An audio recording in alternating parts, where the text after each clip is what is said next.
In the early hours of December 26, 1980, United States Air Force security personnel at a NATO base in Suffolk, England, went into the forest to investigate lights. They did not find what lights are supposed to be. What they found, or what found them, over the course of 3 nights in the pine plantation beside the base, became the most documented military UFO encounter in British history and the one that has resisted every comfortable explanation for more than 4 decades. Unlike most reported sightings, which rest on the testimony of a single observer in an unverifiable setting, the Rendlesham Forest Incident involves a deputy base commander, multiple trained military witnesses, a contemporaneously made audio recording, physical measurements taken in the field, an official memorandum filed with the British Ministry of Defense, and medical records for a witness whose health deteriorated in ways that remained unexplained for decades. It is not a story that can be dismissed by dismissing the witnesses. The witnesses are too many, too credible, and too consistent. RAF Woodbridge and its sister, Base RAF Bentwaters, sat side by side in Suffolk, separated from each other by a corridor of Rendlesham Forest, the largest lowland pine plantation in England. In 1980, these bases were among the most strategically sensitive American military installations in Europe. They housed, according to information that would be formally declassified only decades later, nuclear weapons, tactical nuclear warheads that were part of NATO's forward deterrence posture during the height of the Cold War. The men who worked there were not ordinary personnel. They were security forces, intelligence officers, and nuclear weapons custodians operating under a level of clearance and scrutiny that screened out instability and unreliability. They were trained to observe and to report accurately under stress. They were the kind of people whose testimony courts and command structures were designed to take seriously. On the night of December 24th into December 26, security personnel on patrol near the east gate of RAF Woodbridge reported seeing strange lights descending into the tree line of Rendlesham Forest. The initial assessment was that an aircraft had come down in the trees. A downed aircraft near a nuclear weapons storage area required immediate response. A patrol was dispatched. Staff Sergeant Jim Penniston and Airman First Class John Burroughs were among the first to enter the forest. Airman Ed Cabansag accompanied them. They followed the lights on foot through the pine trees, through the dark of a winter English night, into the heart of the plantation. What Penniston encountered at the end of that walk, at a clearing in the trees where the lights had descended, was not a downed aircraft. He later described, and has described consistently in dozens of interviews across 4 decades, approaching a triangular craft sitting on the forest floor on 3 legs. It was approximately 3 meters wide at the base and 2 meters tall. Its surface was smooth and dark, not metallic in any way he recognized from aircraft, and covered with symbols, raised markings that he described as hieroglyph-like, organized in a pattern he could not identify as any known writing system. He touched the craft. He felt a static charge move through his hand. He took out his notebook and drew what he saw. He wrote down the symbols, copying them as carefully as he could by hand. Then the object rose. It did not make noise.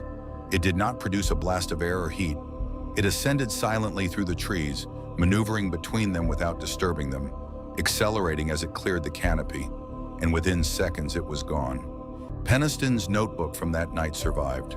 The sketches of the craft and the copied symbols are still in it. He produced it publicly, years later, when he decided the time for discretion had passed. The following morning, Lieutenant Colonel Charles Halt, the deputy base commander, authorized an investigation of the landing site in daylight. The team found physical evidence: 3 depressions in the ground arranged in a triangle, consistent with landing gear impressions. The trees above the clearing showed damage, branches broken at the apex of the triangle in a pattern that matched what would be produced by an object rising from below. Radiation readings taken with a Geiger counter were elevated in the depression area, significantly so at the central point. These measurements were recorded. They were real. 2 nights later, on December 28th, the phenomenon returned. This time, Lieutenant Colonel Halt himself went into the forest. He brought a team of men and a portable cassette recorder, onto which he narrated the investigation in real time as it unfolded. The tape that resulted, approximately 18 minutes long, is one of the most remarkable documents in the history of unexplained phenomena, because it is exactly what it purports to be: a contemporaneous, unscripted record of a senior military officer observing something he could not explain. On the tape, Halt and his men describe a red, glowing object moving through the trees. The object separates into multiple pieces. It moves in ways that no helicopter or conventional aircraft could replicate, stopping, accelerating, changing direction without the turning radius that physical aircraft require. At one point, Halt narrates that a beam of light has descended from one of the objects toward the ground in the direction of where he and his men are standing. The voices on the tape are controlled but not calm. There is a quality to them, the particular quality of trained professionals encountering something outside their framework, that is distinct from the register of excitement or fear. They sound like people who are trying to be accurate about something they do not understand. In January 1981, Halt wrote an official memorandum to the British Ministry of Defense. The memo, 1.5 pages long, described the 3 nights of events, the physical evidence, the radiation readings, the aerial observations. It was precise, clinical, and written in the language of military reporting rather than personal testimony. It acknowledged that unidentified aerial phenomena had been observed by American military personnel at a sensitive NATO installation. The memo was obtained through a Freedom of Information request in 1983 and made public. It has been authenticated. It is real. The British Ministry of Defense reviewed the case and issued its conclusion. The events posed no threat to national security. They did not say what the events were. The subsequent years produced explanations that the men who were present in the forest uniformly rejected. The Orfordness Lighthouse, several miles along the Suffolk coast, was operational during the relevant nights, and its rotating beam swept through the tree line at regular intervals. To the researchers who proposed it, this accounted for the lights. To Penniston, Burroughs, Halt, and the other witnesses, this explanation was an insult to their professional competence. They knew what the Orfordness Lighthouse looked like. They had seen it hundreds of times. What they saw in Rendlesham Forest was not a lighthouse. John Burroughs' health deteriorated in the years following the incident. He developed heart problems that physicians struggled to explain in a man of his age and previous fitness.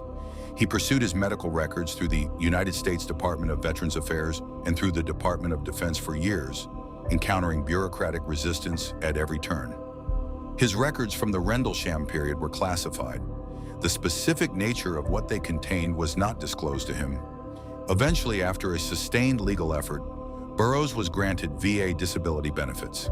His medical records from the period were released. The government acknowledged, without specifying what caused it, that his service at Rendlesham had resulted in health consequences for which he was entitled to compensation. This outcome, not the testimony, not the memo, not the physical evidence, but a government disability ruling, may be the most consequential official acknowledgement in the entire case. Governments do not typically award disability compensation to people who hallucinated things in forests. Nick Pope, who worked in the British government's UFO desk at the Ministry of Defense in the 1990s, has described the Rendlesham Forest Incident as the most compelling military UFO case on record. He is not a fringe figure. He was a civil servant who reviewed classified government files on the phenomenon for years as part of his professional duties. 4 decades after the events, the witnesses have not retracted their accounts. Their stories have remained consistent across hundreds of interviews, public testimonies, and written accounts. Jim Penniston has displayed his notebook. Charles Halt has given testimony in official forms. John Burroughs pursued his case through official channels for decades, with the doggedness of a man who knew what he had experienced and wanted someone to confirm it. The forest is still there. The bases closed in 1993 after the Cold War ended, and the land was returned to civilian use. The indentations in the clearing have long since filled in with decades of leaf fall and new growth. The trees above them are taller now, but the tape is still there. The memo is still there. The notebook is still there. The radiation measurements are still there. The disability ruling is still there. What was in Rendlesham Forest on the nights of December 26, 27, and 28, 1980 has never been identified. Whatever it was, it knew that someone was watching,